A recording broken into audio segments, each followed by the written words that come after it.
3월 12일 월요일 황장수의 뉴스 브리핑 시작하겠습니다. 지난 3월 9일 아침에 미북 정상회담을 5월까지 한다라고 정의용 청와대 안보실장이 미국에 가서 트럼프 만나고 난 이후에 발표를 했습니다. 이 사안에 대해 많은 국민들이 충격에 빠졌고, 물론 무조건 북한이나 현 정권을 지지하는 사람들이야 환호성을 질렀겠지요. 이 SNS 상에 황장수 그 봐라, 니 말 맞는 게 어디 있냐부터 시작을 해서 이제 참 너 밥벌이 하기 어렵겠다, 별별 이야기까지 다 있었습니다. 다들 흥분하고요, 다들 현상만을 이야기를 하고 다 그냥 이 가공되거나 조작되거나 만들어진 대세를 따라갈 때 그렇게 하지 않고 그 이면에 있는 여러 가지 이야기들을 있는 그대로 다른 목소리로 짚어주기 때문에 뉴스 브리핑이 필요한 것이지, 조중동이 이야기를 하고 한겨레, 경향, 오마이뉴스가 이야기를 하는 대로 뉴스 브리핑이 똑같은 소리를 낼 바에야 굳이 메이저 언론을 보지 저 같은 마이너리티 매체를 볼 필요가 뭐가 있겠냐는 겁니다. 또 마이너리티 매체도 나름대로의 역할이 있다고 봅니다. 어떤 정파의 입장을 정해서 무조건 그 정파의 입장을 옹호하기 위한 선동 매체라면 그것도 사실 마이너리티 매체에서 크게 신임받기 어려울 겁니다. 뉴스 브리핑은요, 정파가 없습니다. 좌우를 막론하고 잘못한 부분은 잘못했다고 이야기를 하고요. 물론 이 뉴스 브리핑을 해가는 제 자신의 정치적, 사회적 가치나 비전은 분명하게 있지요. 그런 어떤 부분에 입각을 해서 객관적으로 사실을 보려고 하기 때문에 저 혼자 다른 목소리를 냈던 겁니다. 그냥 일부러 다른 목소리를 내려고 한 게 아니라 도대체 합의문 원문에 어떻게 되어 있는가, 그 원문이 어떻게 발표되게 되었는가 하는 것들을 보면 배경이 나오는 것이죠. 자, 그날 트럼프 대통령의 적극적인 성격이 이렇게 발휘가 됐지요. 자, 매티스하고 맥마스터 같은 사람을 청와대에서 만나고 있는데 중간에 트럼프 대통령이 이야기를 전해댔고는 빨리 오라 해서 45분 회담을 하고 곧바로 기자들 앞에 나중에 5시쯤에 좋은 발표가 있을 거라고 하고 7시쯤에 그 발표를 한 거죠.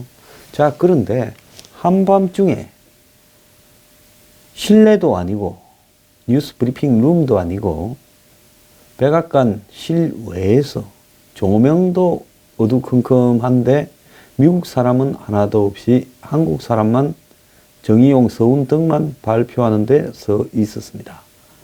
자, 그 부분을 어떻게 봐야 되는가? 저는 매우 이상했어요. 정상적이라면 그 뒤에 맥마스터도 같이 서 있고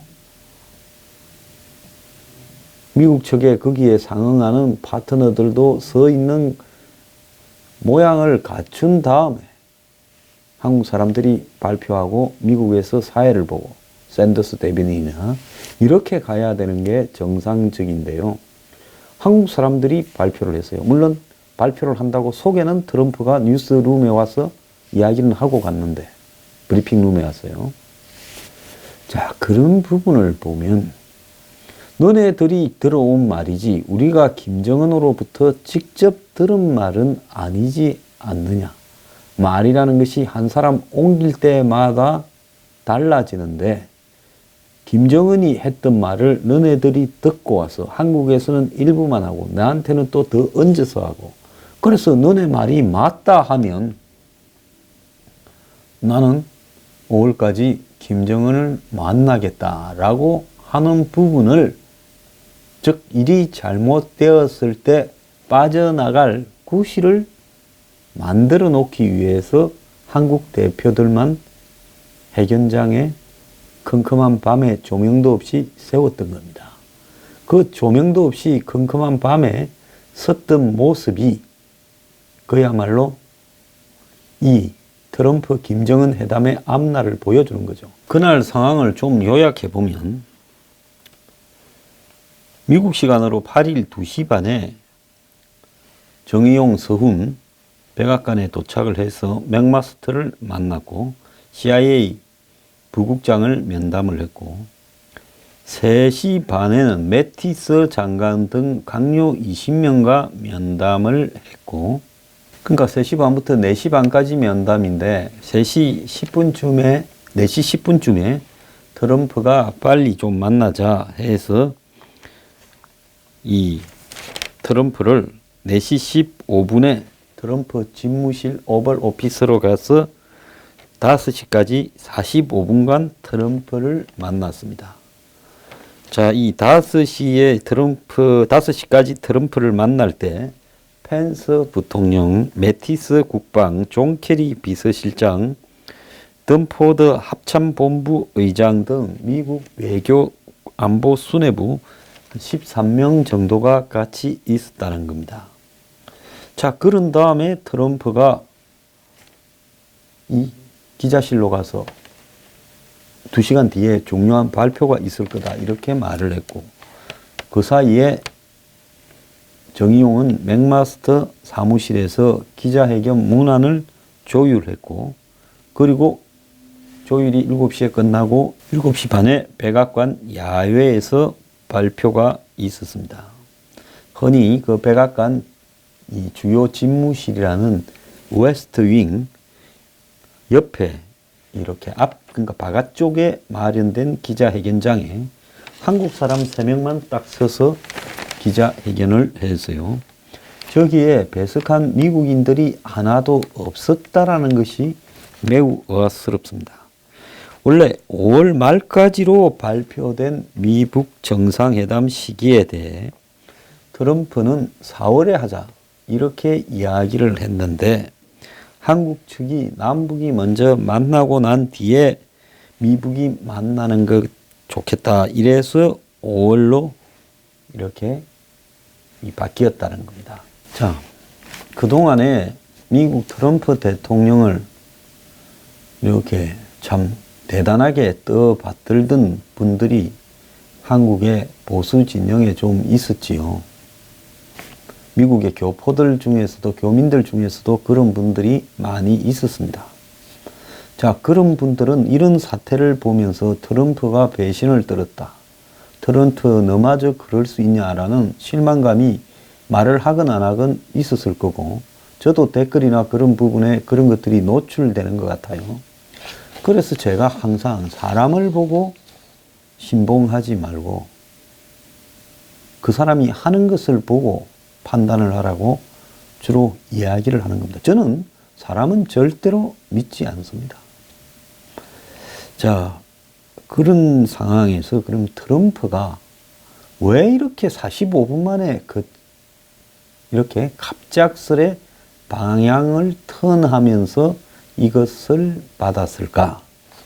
이 부분에는요, 김정은이 세계에서 가장 충동적이고 예측 불허고 걷잡을 수 없는 성격을 소유한 당사자로 이렇게 평가되는데 서방 세계의 주요 지도자 중에서 가장 충동적이고 감성적이고 직관적이고 적극적인 지도자는 트럼프입니다.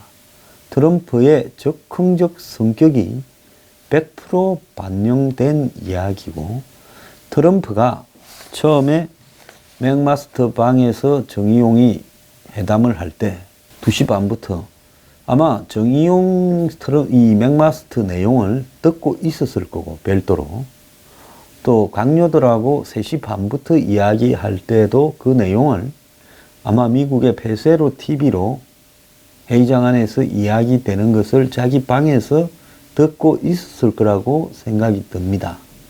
그래서 맥마스터하고 이야기하는 거 또 미국 매티스 등 강요와 이야기하는 것을 듣고 난 다음에 트럼프가 곧바로 헤이트 할 거 없어. 저 친구 빨리 나한테 오라 그래.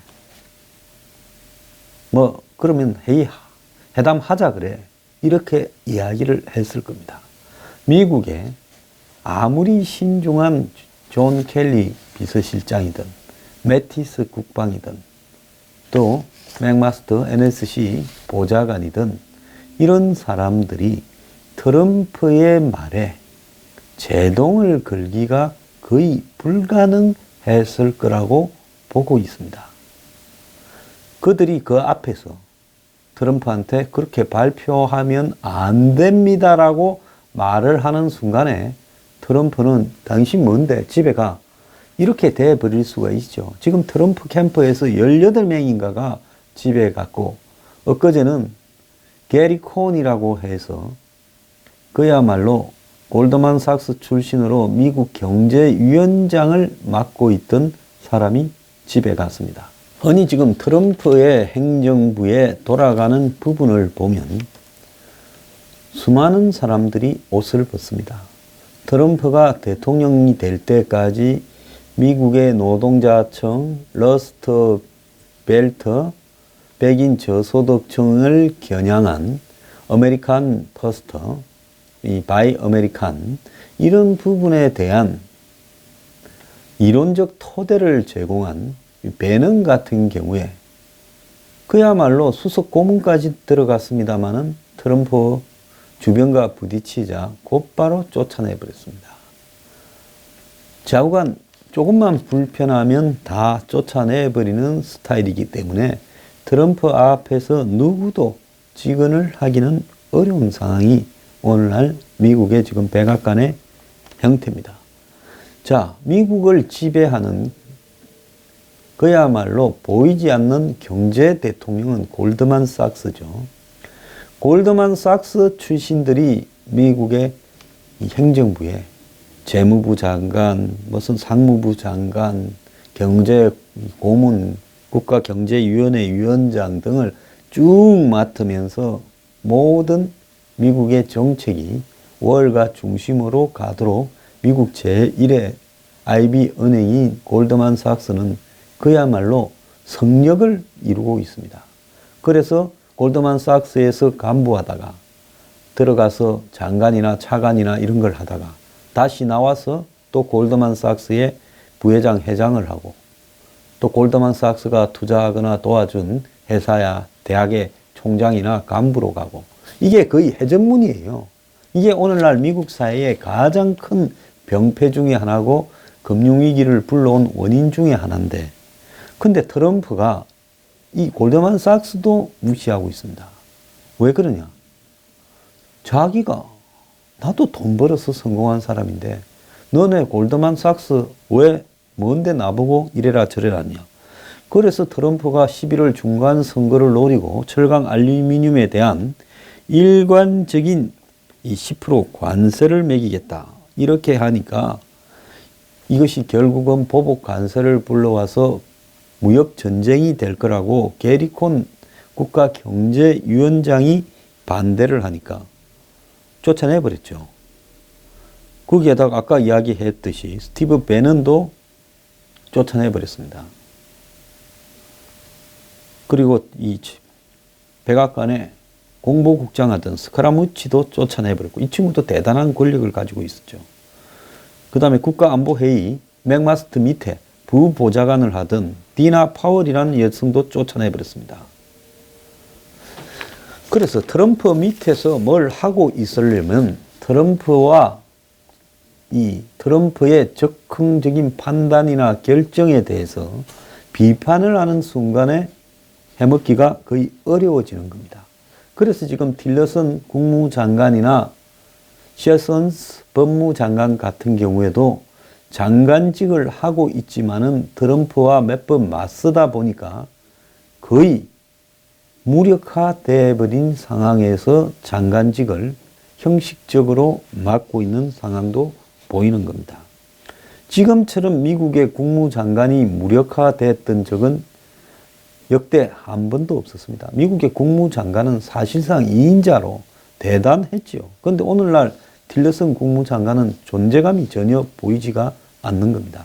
제가 장황하게 이런 일을 설명하는 것은 트럼프가 적극적인 성격으로 이 문제를 결정한 것은 맞다는 거죠. 그런데 트럼프의 적극적인 결정이 김정은에게도 상당히 충격을 줬다는 겁니다.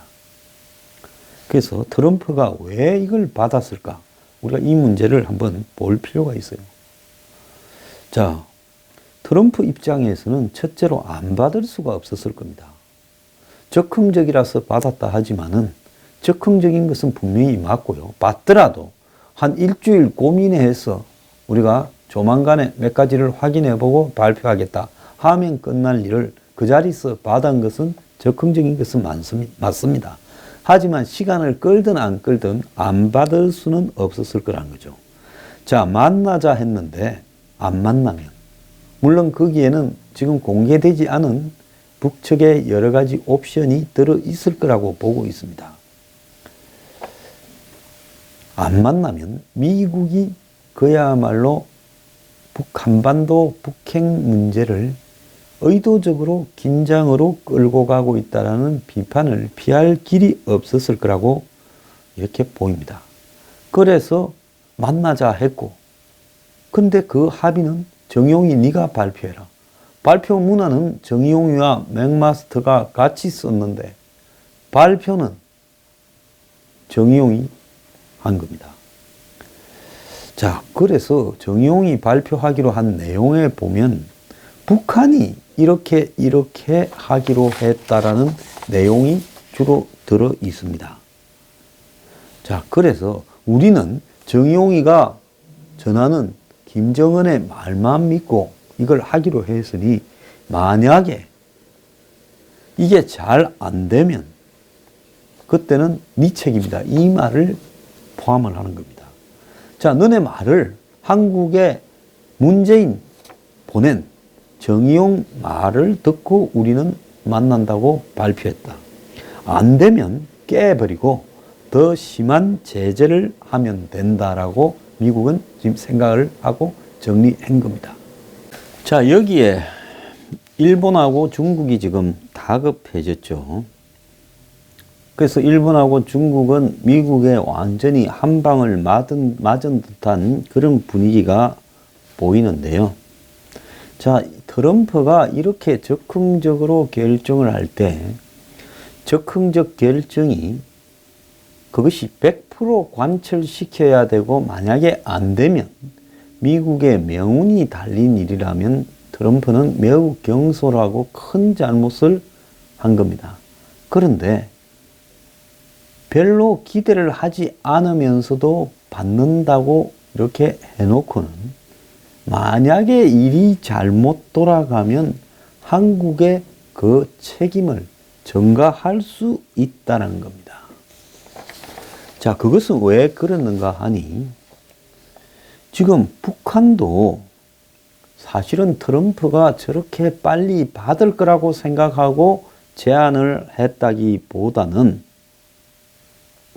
지금 한국의 자기 훈련들에 대해서 좀 축소나 중단하도록 시키고 그리고 11월 중간 선거까지 특사가 왔다 갔다 하면서 시간을 끌면서 미국이 북한에 대한 제재 압박 강도를 좀 늦추고 더 나아가서 해상 차단이나 이런 부분들을 무력화시키는 쪽으로 서서히 이 일을 연말까지 갖고 가려고 했던 겁니다. 그러니까 트럼프, 김정은이 만나는 끈을 가지고 이렇게 쫙 늘어뜨려서 연말까지 쭉 뺄라 이거예요. 살라미 작전을 하려고 하면 길게 늘려야 잘게 쪼개는데 시간이 오래 걸리지 않습니까? 그래서 북한은 제안해놓고 트럼프와 김정은을 만나는 것을 11월 중간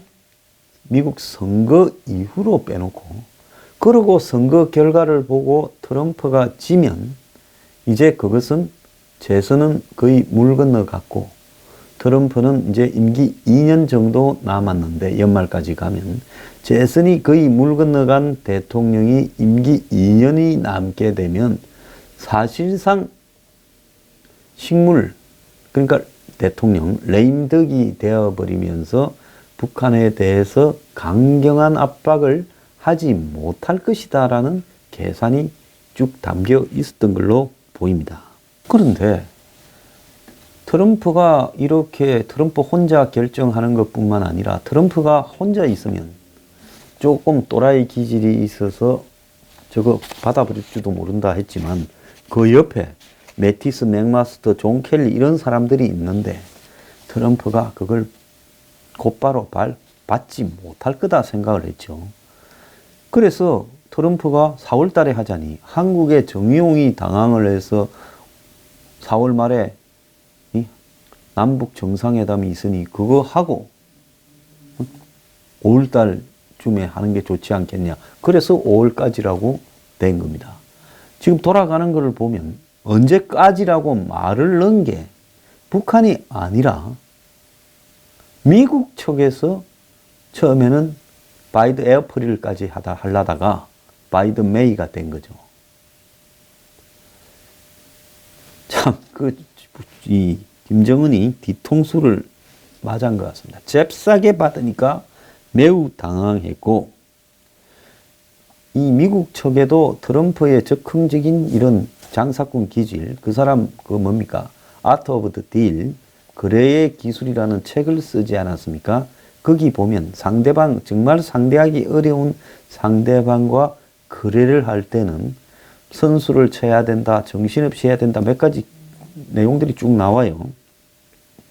그래서 그런 측면을 노리고 트럼프가 받았고, 김정은의 고민이 지금 매우 깊어져 가고 있는 상황일 거라고 봅니다. 트럼프는 모든 것을 다 자기식으로 생각하는 자기 중심적인 아주 나르시시즘에 좀 빠져 있는 인물이죠. 자, 내가 정말로 북한에 대해서 완전히 쪼으니까 봐라. 북한이 협상으로 나아가 항복하듯이 하는 것 아니냐라고 지금 대대적으로 떠들고 있는 거죠. 자, 김정은이 제가 볼 때 한국의 문 정권이 미국을 다루는 수를 너무 믿고 좀 오판을 했다 이래 봅니다.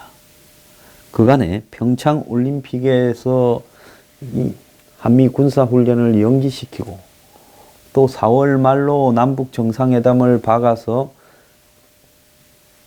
독수리 훈련이나 쌍용 훈련을 누더기로 만들어버리고 또 이걸 미국에 가서 던지면 100% 미국이 빠져나가지 못할 거고 온 미국의 언론이나 전 세계 언론, 여론들, 외국의 정상들이 다 회담하라. 이렇게 될 거니 빠져나가지 못하고 우물쭈물 하다가 회담을 하겠다면서 특사를 보내고 하면서 미국도 시간을 좀 끌 거다. 그러면 한국은 그 사이에 생색을 다 내면 된다. 이제 이런 계산을 가지고 김정은에게 빨리 하라고 했고, 김정은도 그래 보니까 지금까지는 잘 달아오고 우리 편에 서서 잘 하고 있으니 너네들한테 다 맡길게 하고 이렇게 일이 지금 시작된 것 같아요. 자, 그런데 지금 미국이 북한이 저렇게 나오지 않았으면 지금쯤 해상 차단을 들어가고 그 해상 차단이 이제 해상 봉쇄로 본격적으로 이어질 건데 지금 서해 같은 경우에는 중국과 한국을 사이에 끼고 있는 좁은 바다인데 여기서 해상 차단을 하게 되면 중국 측과 충돌을 할 가능성이 매우 있기 때문에 미국 측으로서는 이제 저 친구들은 더 이상 봐줄 수 없다. 당신들이 뭐라 하든 우리는 해상 차단 봉쇄에 들어가겠다라는 명분이 필요한데 만약에 이번에 트럼프 김정은 회담이 최종적으로 성사되지 못하고 깨지면 그 명분이 서는 거고 한국은 안 됐을 때는 큰일이 나게 될 거라는 이야기가 지금 나오고 있는 겁니다. 그래서 잘 되면 문재인 노벨 평화상, 안 되면 배랑 것이다라고 하는 이야기가 나오는데요. 좀 있으면 김정은이 지금 이 일과 관련해서 판을 깰 가능성이 있고 트럼프는 적극적 판단에 의해서 이 꽃놀이 패를 지게 됐다라고 볼 수도 있는 겁니다. 북한이 회담에 응하면 응한 대로 자신의 페이스로 북한을 밀어붙이고 그래서 중간선거에서 이길 수 있는 구실을 이렇게 마련하고 북한이 응하지 않으면 지금 미국이 그동안에 써놓은 이 로드맵대로 북한에 대해서 해상 봉쇄로 나가서 곧바로 북한을 말려 죽이는 작전으로 가면 되는 거다. 그렇기 때문에 트럼프는 왜 지금 너 북한하고 대화를 거부하냐, 강경 일본존이야 이런 비판을 피하면서 한편으로 깨졌을 경우에는 나한테 모든 명분이 온다는 거고 그리고 북한이 나하고 회담을 하려면 내 페이스대로 다 받아야 될 거다.